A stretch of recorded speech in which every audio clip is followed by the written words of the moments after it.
55. 50. Okay ચલો 50. બોલો શું છે પહેલો સવાલ ચાલુ કરો બેટા. ખાધા વગર બેઠા છો તો તમે? વધારે ખવાઈ ગયું છે. પ્રવાહ વહે છે. ત્રિજ્યા આટલી આપી છે, આટા 50 આપ્યા છે, વર્તુળાકાર કોઇલમાંથી એટલે ગુચરું થઈ જાય કોઇલમાંથી એટલે 2 એમ્પિયર પ્રવાહ. I બરાબર 2 એમ્પિયર. પછી બેટા તેને 0.1 વેબર પર મીટર સ્ક્વેરની તીવ્રતા વાળા સમાન ચુંબકીય ક્ષેત્રમાં રાખેલ છે. B બરાબર 0.21 ટેસ્લા. પછી આગળ સમાન ચુંબકીય ક્ષેત્રમાં રાખેલ છે. હવે તેને સમતોલન સ્થિતિમાંથી 180 નું ભ્રમણ કરાવવા માટે કરવું પડતું કાર્ય. એ જો θ1 હતું 0 સમતોલન એટલે 0 સેલ્સિયસ, સોરી 0 ડિગ્રી, અને 180 નું ભ્રમણ એટલે અહીંયા 180 આવી જશે. 180 નું ભ્રમણ કરાવવા કરવું પડતું કાર્ય. ચલો આ દીકરાનું સૂત્ર આવડે જ છે. બોલો W બરાબર MB કાઉન્ટમાં યાદનો MB cos θ1 માઇનસ cos θ2. આપણી પાસે બધું જ છે. B છે પણ M નથી. M હવે અહીંયા તેને આપજો M. સૂત્ર જ લખીશું ખાલી M. M એટલે મમ્મી માટે કેવો હજામ? મમ્મી માટે મોટો હજામ. NIA N છે, I છે પણ A નથી. A એટલે આ છેદનું ક્ષેત્રફળ થાય. તો અહીંયા રિંગ છે એટલે વર્તુળાકાર છે એટલે R આપ્યો છે એટલે πr સ્ક્વેર. આ આવી ગયો તમારો M. કિંમત મૂકો એટલે તમને જવાબ મળી જશે 51. 51 બેટા 5 એમ્પિયર ઇન્ટુ મીટર સ્ક્વેર જેટલી મેગ્નેટિક મોમેન્ટ ધરાવતું એક ચુંબક. 5 એમ્પિયર મેગ્નેટિક મોમેન્ટ. આમાં ખબર નથી પડતી જો એટલે ઇંગ્લિશમાં લટવાઈ જાય તો કાંઈ નહીં. એ એમ્પિયર પર મીટર સ્ક્વેરનું એકમ આમું ધ્યાન આપું એટલે M આપેલો છે. M કેટલો કીધો છે? M 5. આગળ ધરાવતું એક ચુંબક 7 ગુણ્યા 10 ચલો બેટા એક કામ કરો સાંભળો. કરવું પડતું કાર્ય જ શોધવાનું છે. બધી વસ્તુ બેઠું જ છે બરાબર. ચાલ ખાલી લખી નાખું. ચાલ ને વાંચ પછી એવું છે વાંચ. ચુંબકીય ક્ષેત્ર આપ્યું 7 ગુણ્યા 10⁻⁴ ટેસ્લાના નિયમિત ચુંબકીય ક્ષેત્રમાં એવી રીતે રહેલું છે કે જેથી તેની મેગ્નેટિક મોમેન્ટનો સદિશ ક્ષેત્ર સાથે 30 અંશનો કોણ બનાવે. આ કોણ 30 અંશથી વધારીને 45 અંશ કરવા માટે કરવું પડતું કાર્ય. 40 થી 45 કરવા માટે કરવું પડતું કાર્ય. W શોધવાનું છે. W શોધો. એ ઉપર કરેલું એમ જ બરાબર. આમાં એમ આપેલો છે. આ સૂત્રની જરૂર નહીં પડે. ડાયરેક્ટ W બરાબર આ લખી નાખવાનું. ચલો 52. 8 ગુણ્યા 10⁻⁶ કિલોગ્રામ મીટર સ્ક્વેર જડત્વની ચાકમાત્રા ધરાવતી. જડત્વની ચાકમાત્રા એટલે I. I કેટલી? I 8 ગુણ્યા 10⁶ ગુણ્યા 10⁻⁶ માઇનસ 6 આ લખ્યું kilogram into metre square. mr square આવે ને? Metre square. Okay. mr square આવે એટલે કિલોગ્રામ ઇન્ટુ મીટર સ્ક્વેર. પછી જડત્વની ચાકમાત્રા ધરાવતી ચુંબકીય સોયની ચુંબકીય dipole moment 10⁻⁴ ampere metre square છે. 10⁻⁻1.1 બરાબર. આગળ તે 10 સેકન્ડમાં 10 દોલનો કરે છે. જો સમય t બરાબર 10 સેકન્ડ, એમાં દોલન n બરાબર 10 દોલન, તો 10 સેકન્ડમાં 10. આપણે છે ને આવર્તકાળ જોઈએ આવર્તકાળ મળે ને? એટલે આવર્તકાળ મળશે. હું એ તો કે આવર્તકાળ જોઈએ. તમે ચુંબકીય ક્ષેત્ર B નું મૂલ્ય શોધવાનું કીધું છે. B શોધે એમ કીધું છે. 10 સેકન્ડમાં 10 દોલન, તો 1 સેકન્ડમાં 1 દોલન થાય. 1 સેકન્ડમાં 1 દોલન. તો આપણે 1 દોલન માટે લાગતા સમયને આવર્તકાળ કહીએ. તો આવર્તકાળ t બરાબર સૂત્ર લખવું હોય તો T/n, નકર ડાયરેક્ટ જ 1 સેકન્ડ. બસ. તો આવર્તકાળનું સૂત્ર આપણું શું હતું? જોયા વગર બોલો. T બરાબર જોયા વગર બોલો 2π√I/mb. વર્ક કરી નાખવાનો બંને બાજુ. t² 4π² I² m², sorry t² 4π² I/mb. બધી જ વસ્તુ છે, ખાલી b નથી એટલે b મળી જાય તમને. ચલો આગળ 53. એક ચુંબકને પૃથ્વીના ચુંબકીય ક્ષેત્રમાં સમક્ષિતિજ લટકાવ્યું છે. પછી જ્યારે તેને સમક્ષિતિજ સમતલમાં દોલન કરાવવામાં આવે ત્યારે તેનો આવર્તકાળ કેપિટલ ટી મળે છે. આ ચુંબક સાથે તેના જેટલી જડત્વની તાપમાત્રા ધરાવતા લાકડાના ટુકડાને જોડવામાં આવે તો હવે તંત્રના દોલનનો આવર્તકાળ. આવર્તકાળ શું થાય એમ કીધું છે, જો સમજો પહેલા શરૂઆતમાં શું કીધું, ખાલી મારે તમને આકૃતિ સમજાવવાની. શરૂઆતમાં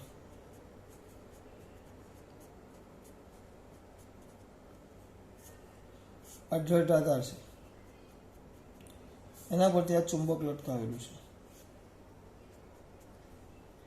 અને આમ સમક્ષિતિજ આમ ભ્રમણ કરે છે, આમ ફરે છે. આ સમક્ષિતિજ ઘટકને હાજરીમાં ફરે, આ BH આવે, પણ એકલું ચુંબક છે. એટલે જો ચુંબક છે તેનું પેલું શું કહેવાય, એમ જ રહી, ચુંબકીય ચાક માત્રા એમ. આપણે આવર્તકાળનું સૂત્ર આવે T બરાબર 2π. હા, આ જે ચુંબક છે એનું ચુંબકીયની ચાક માત્રા એમ, જડત્વની ચાક માત્રા I, અને ચુંબકીય ક્ષેત્રનો ઘટક કયો આવશે, BH. એટલે સૂત્ર આવશે 2π √I/m BH. આ શરૂઆતમાં છે, I/m BH, I/m BH. ધ્યાન આપજો, 2π √I/m BH. હવે કેવું છે, હવે જોજો ખાસ, આ આવી ગયું. હવે એમણે એમ કીધું છે કે આ જ ચુંબક છે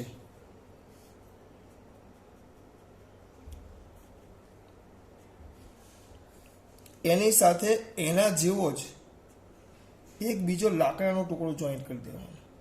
આ લાકડાનો ટુકડો છે, આ ચુંબક છે એની સાથે એક બીજો લાકડાનો ટુકડો જોઈન્ટ કરી દેવાનો. આયરો કર્યો જો. તો હવે આવર્તકાળમાં શું ફરક પડે, તમને એવો પ્રશ્ન પૂછ્યો છે. હવે આવર્તકાળની અંદર શું ફરક પડે એવો તમને સવાલ પૂછ્યો છે. તમારા દીકરાનું તરત ભાન થવું જોઈએ. તાપમાત્રા બદલાય છે કેમ કે દળ જો અહીંયા તેને આપો, એક સિમ્પલ વસ્તુ છે. આ ચુંબક N અને S છે, તો આનું પોતાનું ચુંબકીય ચાક માત્રા એટલે આની એમ આવે. આ લાકડું છે તો લાકડાનું કંઈક ચાક માત્રા આવે જ નહીં. લાકડાનું એટલે આ જોજો બધું વસ્તુ વિચારવાનું. લાકડું છે એની ચાક માત્રા આવે જ નહીં એટલે 0 જ આવે. એટલે પરિણામી આપણી ચુંબકીયની ચાક માત્રા એમ જ રહે. ચુંબક ઊંધું મૂકે પછી એવા દાખલા આવશે, આપણે જોશું કે બે ચુંબક મૂકે, એક NS હોય તો એક SN હોય, એક SN હોય કે બે NS મૂકે તો શું ફરક થાય આપણે જોશું. આ તો બંને કેવું થયું બેટા, આ ચુંબક છે, આ તો લાકડું છે. હવે આ લાકડું હોય તો સિમ્પલ વસ્તુ છે, આ લાકડું હોય તેની ચાક માત્રા આવે જ નહીં એટલે 0 થાય. એટલે એનું એમનું એમ જ રહ્યું આ વસ્તુ. પછી હા, ઘટક તો પૃથ્વીનો સમક્ષિતિજ ઘટક જ છે એટલે આપણું એ BH જ રહેશે, એમાં કોઈ ફરક ન પડે કારણ કે ફરે છે તો આમ જ.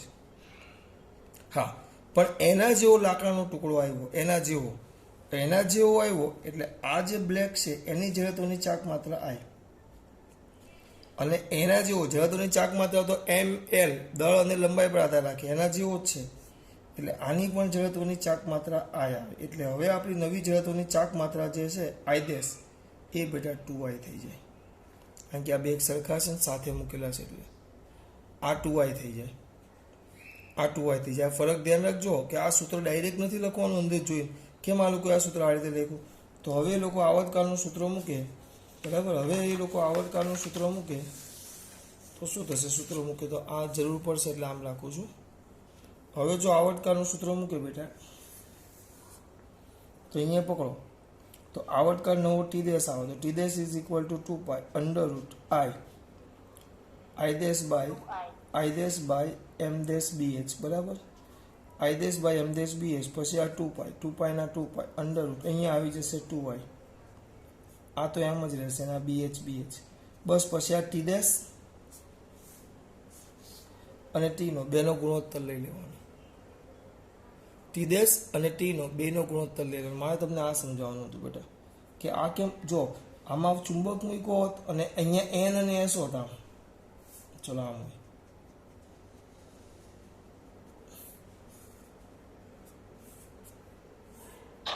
બોલ ને બેટા. 2I વાળું ફરી સમજાવો. કોણ બોલ્યું મારા દીકરા? તમે લ્યો.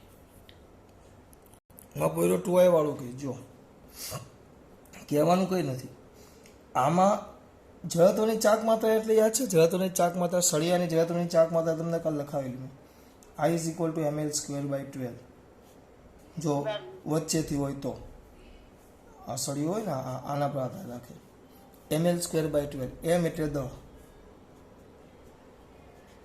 l એટલે લંબાઈ હવે હું આ ચુંબક લેવું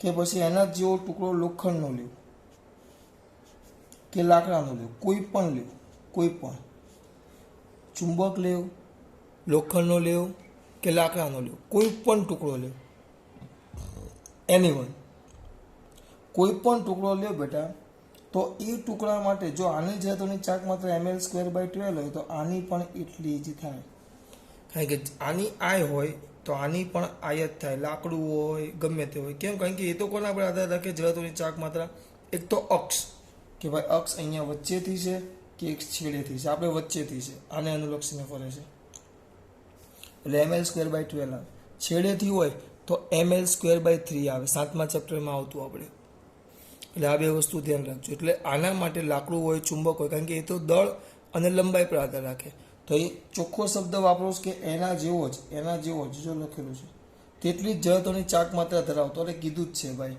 તેટલી જ જળત્વની ચાક માત્રા તો આની ચાક માત્રા આઈ ક્યાં ગયું આઈ આની આઈ તો કેટલી થઈ જાય આઈ એટલે સરવાળો 2i એટલે આપણે અહીંયા 2i લખ્યું ઓ બાળકો જયદેવ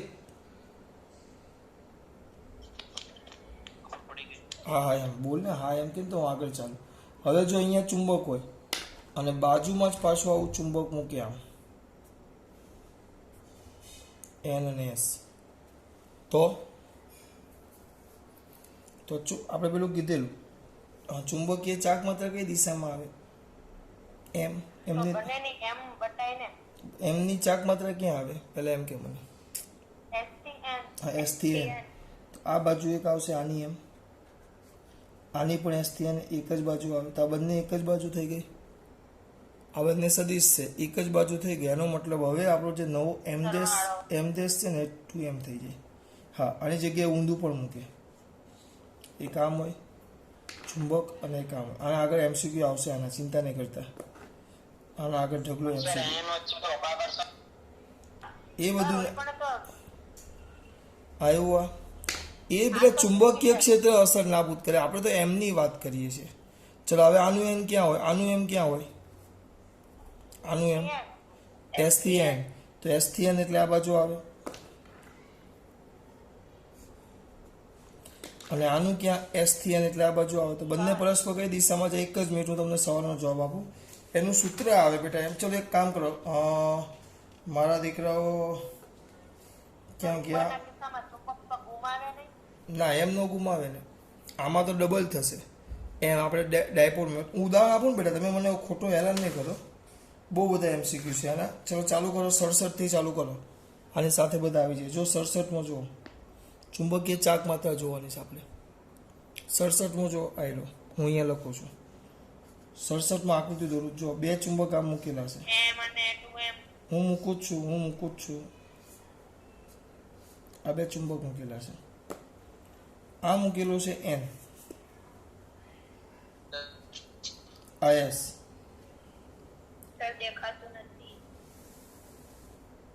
બોલો વાંધો ને s n આ ખૂણો આપેલો છે 60 તો ચુંબક આપણે ભણી ગયા કે એક જ મિનિટ એમની દિશા ક્યાં હોય એમની દિશા હમણાં જ વાત કરી s થી n m એમની દિશા s થી n m તો બંને વચ્ચે ખૂણો કેટલો થઈ ગયો 60 નો તો પરિણામ શોધવાનું કઈ રીતે પેલું સદિશ વાપરવાનો કયો પરિણામી સદિશ r બરાબર વર્ગમૂળમાં કારણ કે આ બે સદિશ છે વર્ગમૂળમાં શું આવશે બેટા a square plus b square plus 2ab cos theta બરાબર આ બે તો એમ જ છે એટલે ડાયરેક્ટ વાપરવાનું કયું આવશે વર્ગમૂળમાં m square plus 2m² cos 60 એટલે પાછા 1/2 થશે એટલે જવાબ આવશે √3 અને m² આવે એટલે √3 સોરી ભૂલ કરી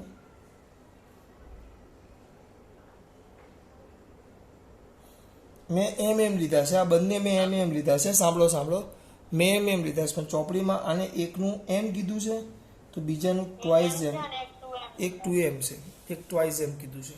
એટલે આપણે બરાબર આવ્યું. જો બંને એમ હોય તો એક એમ અને એક ટ્વાઇસ એમ હોય તો અહીંયા કિંમત મૂકો. ચલો m² ટ્વાઇસ એમ એટલે 4m², 2m ઇન્ટુ ટ્વાઇસ એમ એટલે એ થઈ જશે 4m² બનાવેલા 2m², 4m² ને m² એટલે 7m² એટલે √7m આવશે. એ રીતે આવે. પછી એના જેવો જો પાછળ ઘણા બધા હશે, ચિંતા નહીં કરો. એના પાછળ આપેલા છે જો આકૃતિમાં દર્શાવ્યા મુજબ બે ચુંબકો ગોઠવેલા જો આ રીતે. એટલે ચુંબક દોરું તો આમ થશે. કયો છે 68મો. હું તમને હવે ખાલી ખૂણા સમજાવી દેવા. એ કામ છે અને એ કામ છે.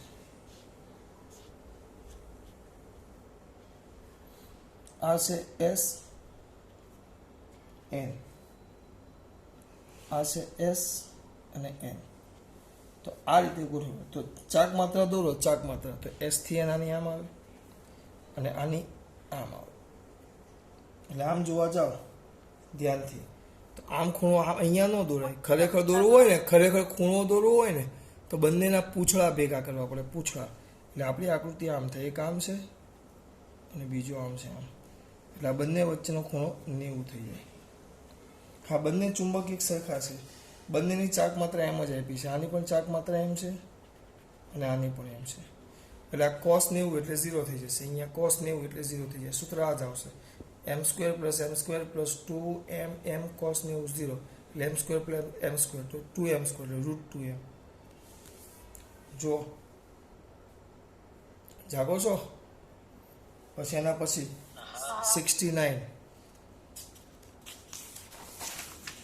એના પછી 69.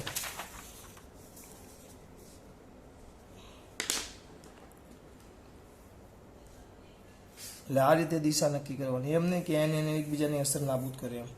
એ તો ચુંબકીય ક્ષેત્ર પરિણામી 0 ન થાય બેટા. એ તો એના પ્રમાણે એમ પ્રમાણે જોવું પડે આપણે. એમ કહ્યું છે. ચલો આગળ. ચુંબકીય ક્ષેત્ર ઓછું થાય પણ હાવ નાબૂદ ન થાય, કંઈક તો વધે ને રીતે શોધવાનું. આપણે ચુંબકીય ક્ષેત્ર જ શોધતા, ચુંબકીય ડાયપોલ મોમેન્ટ શોધીએ છીએ આપણે. ચુંબકીય ક્ષેત્ર નથી શોધતા. એ બે વસ્તુ અલગ છે બેટા. અહીંયા તો સર ધ્રુવમાન ઓછું થાય તો ડાયપોલ ઓછી ન થાય? ધ્રુવમાન ક્યાં ઓછું થયું? ધ્રુવમાન તો એમને એમ જ છે ને બેટા. આ તો ખાલી આપણે S અને S પાસે આવે તો ચુંબક તો ઘુમાવે તો એ નબળા પડે ને? એ બે નબળા થોડા પડે એમ થોડું કહેવાય નબળા પડ્યા એમ દીકરા. નબળા થોડા થયા કહેવાય. બેની તાકાત તો એટલી ને એટલી છે ને. ક્ષેત્ર તો એવું ને એવું છે ને.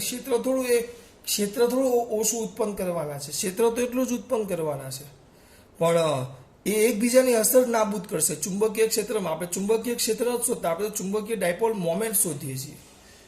બેના ડાયપોલ મોમેન્ટ છે બેટા. એટલે ડાયપોલ મોમેન્ટ તો આપણે ભણીએ ગયા. બંને ધ્રુવો વચ્ચેનું અંતર ને એ રીતે આવે. એમ ધ્રુવમાન થોડું અસર નાબૂદ કરે. આ ધ્રુવમાન થોડું એકબીજાની અસર નાબૂદ કરે. આપણે આ ગોઠવા તો આ તો ચુંબકીય ક્ષેત્ર નાબૂદ થાય વિરુદ્ધ દિશામાં ઉત્પન્ન થાય. આ ધ્રુવો થોડા એને એકબીજાને નાબૂદ કરવાના છે. એ તો અહીંયા નાબૂદ થયા. જો ધ્રુવોની અસર અહીંયા આના જેવું થાય દીકરા. તું તો એમ કહે છે હું પેલા રીતે વિચારતો હતો.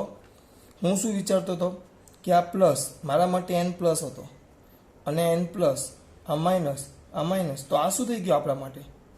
+2 થઈ ગયા અને આ -2 થઈ ગયા. ઓછા થોડા થાય, વધે. વિદ્યુત ભાર જેવું સમજો તો સરળતાથી ખબર પડે. આ થોડું તમારું ચુંબકીય ક્ષેત્ર છે. હવે આમાં જો n એટલે પ્લસ, s એટલે માઇનસ, આ માઇનસ પ્લસ, તો આ વિદ્યુત ભાર 0 થઈ ગયો. જો ધ્રુવમાન આપણે એ ધ્રુવમાન આ રીતે અસર થાય. તો જે ધ્રુવમાનની કહે છે ધ્રુવમાન એટલે હું વિદ્યુત ભાર તરીકે વિચારું છું એ રીતે.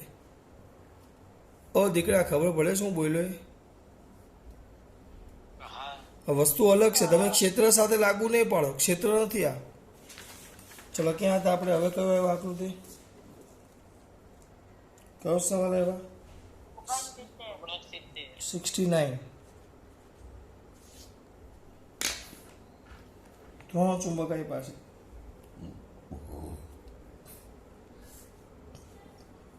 આવી રીતે ગમે તે આપે એટલે આપણે એસ થી એન દોડતા જવાનું અને ખુશ થતા જવાનું.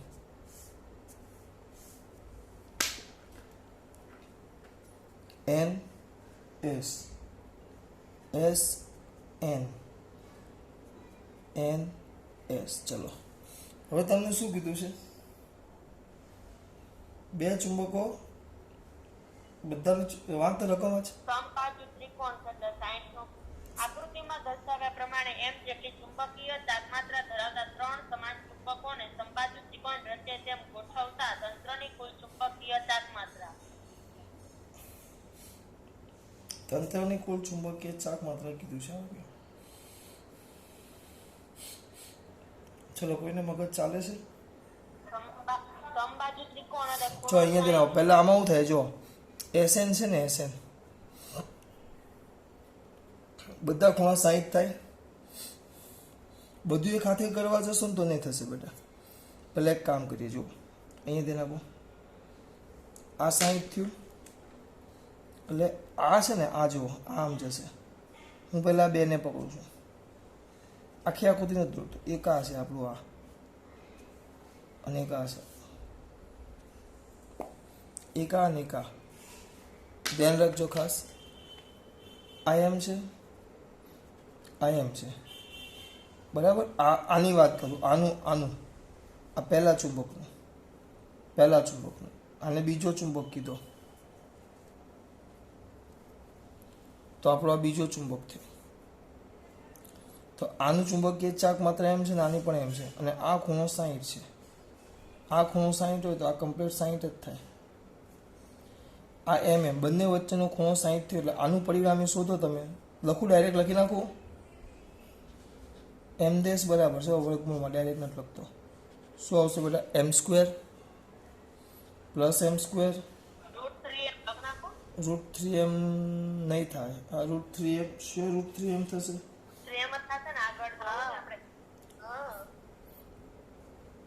આ ટ્વાઇસ એમ સ્ક્વેર ઇન્ટુ 1/2.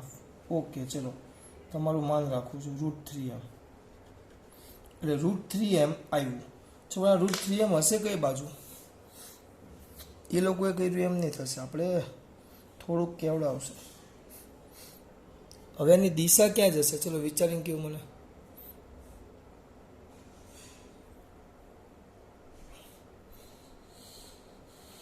પેલો છે ત્રીજો છે અને લંબ નીચેની તરફ.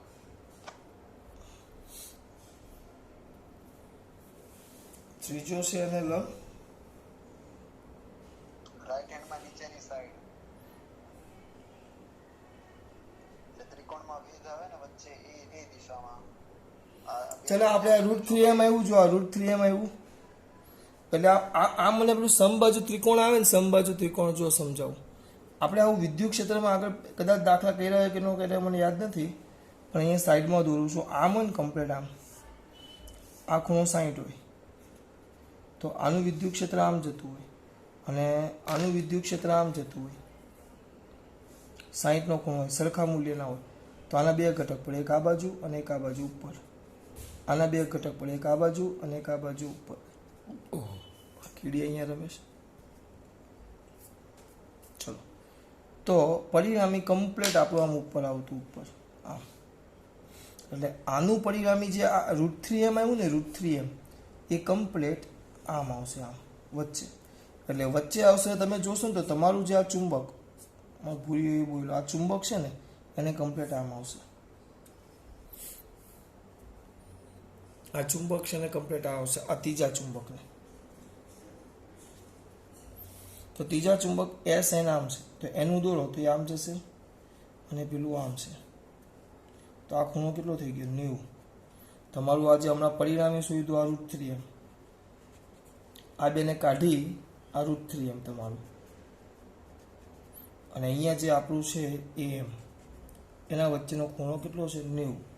તો હવે ટોટલ આપણે જોઈએ એમ ટોટલ તો વર્ગમૂળમાં. હવે આપણી પાસે કેટલા છે? m અને √3m છે. પહેલાં આ બેની પરિણામી શોધી જે √3m હતું. હવે આપણી પાસે m અને √3m છે, તો m એટલે m² પ્લસ 3m², પાછળ 90 ખૂણો છે એટલે 0, તો વર્ગમૂળમાં 4m² is equal two 2m. જો આપણે અલગ રીતે શોધો પણ આવી ગયો. જો આપણે એમના જેવો નથી શોધ્યો, આપણે અલગ રીતે શોધ્યો. ખબર ન પડે. એમાં કઈ નથી કર્યું, 120 નો ખૂણો લીધો છે બેટા, 120 નો ખૂણો લીધો છે મારા દીકરા, બરાબર. એમાં 120 નો ખૂણો લીધો છે મારા દીકરા. એ મને તો નથી ખબર પડી, એટલે મેં સીધું મારી રીતે જ કર્યું, કારણ કે મને આમાં લોજિક ખબર છે. એક જ લોજિક આવે, આ બધા એમ છે ને, પહેલાં બેનું શોધવાનું, પછી ત્રીજાનું શોધવાનું, બીજું કંઈ નવું લોજિક આવે જ નહીં. હવે એવું પાછું તમારે જોવું હોય તો કયો હતો? આ 69, બરાબર. હજી આપણે કોઈ રહી ગયો? ક્યાંથી ચાલુ કર્યું હતું આપણે? 67થી કર્યું હતું ને, તો 60 ના આગળમાં ને એક છે એના જેવો જોઈ લો, 60માં, એટલે પતે મારે એક જેવા બધા. 60માં જુઓ, બોલ બેટા. ચલો 1 મિનિટ ઉભા રહે, 1 જ મિનિટ ઉભા રહે, 1 જ મિનિટ. આકૃતિ આપી છે, હું દોડ નાખું. આકૃતિ આપી છે, દોડ નાખું. નથી આપી. સોરી મારી ભૂલ. સર બોલ બેટા. રકમ વાંચતો. 10 સેમી લંબાઈના ગજા ચુંબકની ચુંબકીય ચાકમાત્રા m છે. તેને 6 સેમી અને 4 સેમીના બે ટુકડાઓમાં કાપવામાં આવે અને તેમના અસમાન ધ્રુવો પાસપાસે રહે તેમ કાટખૂણે ગોઠવવામાં આવે તો સંયોજનની પરિણામી ચુંબકીય ચાકમાત્રા. એટલે આમ હતું, જો એક ચુંબક હતું, એક મોટું ચુંબક જે 10 સેમીનું હતું, એના બે ભાગ પડ્યા, એટલે 6 અને 4, એટલે અહીંયા આવશે આમ 6 અને 4 બે ભાગમાં વહેંચી નાખ્યું, તો એક મોટું ને એક નાનું એમ છે. તો આ 4 અને 6 આમ ભાગ પાડ્યા, અને બેયને ગોઠવા એ રીતે ગોઠવે કાટખૂણે કે બંનેના અસમાન કે સમાન કીધા? અસમાન ધ્રુવો પાસે આવે. અસમાન. તો આ S, તો આ N, તો આ N, તો આ S, અસમાન ધ્રુવો પાસે આવે. હા, આખાની ચુંબકીય ચાક માત્ર એમ હતી, આખાની. પણ બે ભાગ પાડો, આખું 10 સેમી છે, એટલે 6 અને 4 સેમીનો ભાગ પાડો તો આ એનો કેટલો ભાગ થાય? 60% ભાગ થાય. એટલે આ આખાનું એમ હોય તો આ 0.6 એમ થાય, અને આ 0.4 એમ થાય. બસ પછી તો કાટખૂણો બની ગયો, એટલે આપણા માટે M1 અને M2. પછી તમારો આ કાટખૂણો બની ગયો, એક આમ જાય છે અને એક ઉપર જાય છે. આ 0.6 એમ, તો આ 0.4 એમ. બસ પછી પેલું સૂત્ર આપણે મૂક્યું ને, એમાં કિંમત મૂકી દેવાની. આમાં આપણું મેન સૂત્ર, મેન એટલે કયું? આવ્યું a² + b² + 2ab cos θ. ખબર પડી મારા દીકરાઓને આમાં? ઓકે, ચલો ડન. હવે એક કામ કરો, ખાસ વાત, જય શ્રી કૃષ્ણ. એટલે મેં પીરિયડ અહીંયા પેલા